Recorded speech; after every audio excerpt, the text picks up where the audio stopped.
Сарыағаш аудандық адами әлеуетті дамыту бөлімі бір-бірімен қарым-қатынасты нығайта отырып, дамулары үшін аумақтарда орналасқан мектептерді біріктірген екен. Олар кестеге сәйкес өздерінің әдіс-тәсілдерін бір-біріне көрсетіп, тәжірибе алмасады. Аталған шара бүгін номер 73 мектепте болып өтті.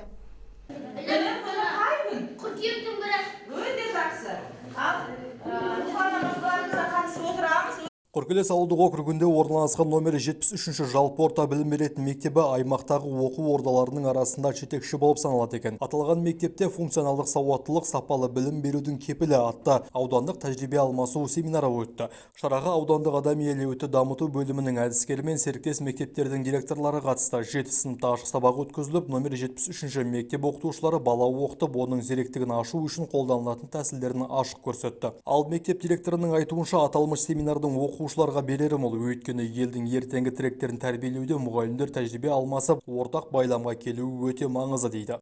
Бүгінгі өтіп жатқан тақырыбымыз, біз осы Қоркелес ауыл әкімшілігінде орналасқан 73-ші мектеп өзімізге қарасты аймақтық жетекші мектеп болып саналамыз.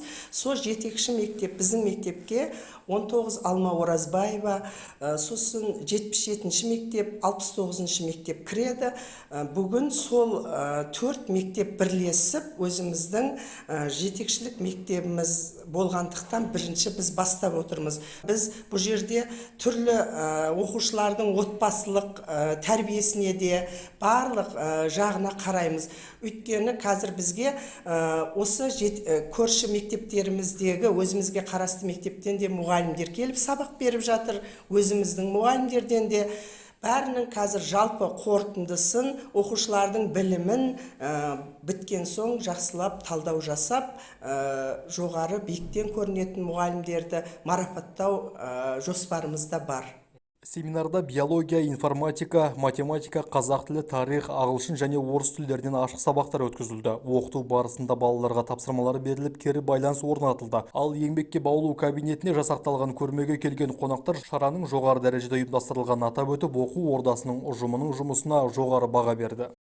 Бұның мақсаты осы адамның көршілес мектептер, мұғалімдер бір-бірімен тығыз байланыста болып, тәжірибе алмасып, бірге сабақтар жоспарлап, бір-бірімен араласып жұмыс жасау. Енді бүгін соның куәгері болып отырмыз. Осы мектепте бүгін үлкен аудандық семинар өтіп жатыр. Семинардың тақырыбы функционалдық сауаттылық, сапалы білім берудің кепілі.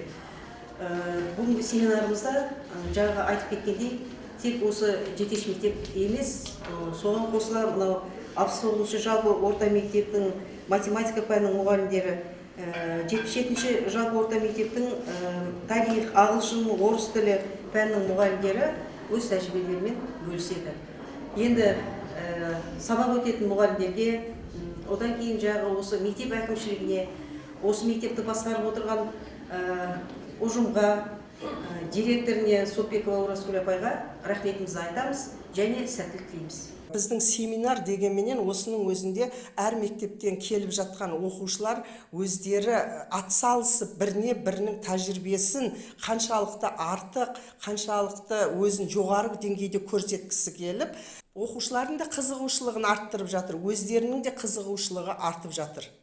Өте тиімділігі, әсері көп деп ойлаймын. Сондықтан біз жиі осы көрші мектептерімізбен атсалысып өткізіп жатырмыз бірлесіп. Мұғалімдеріме және мына өзімізбен тығыз байланыста атсалысып келіп, өз білім деңгейлерін ортаға салып жатқан ұстаздарға, әріптестеріме алғысым шексіз. Осыны бізге ұйымдастырып, осындай басшылық жасап, ауданымыздан әдіскерлеріміз бір-біріңізбен бөлісіңіздер деп бізге айтылып, соны біз орындап жатырмыз. Ол кісілерге де рахмет айтамыз.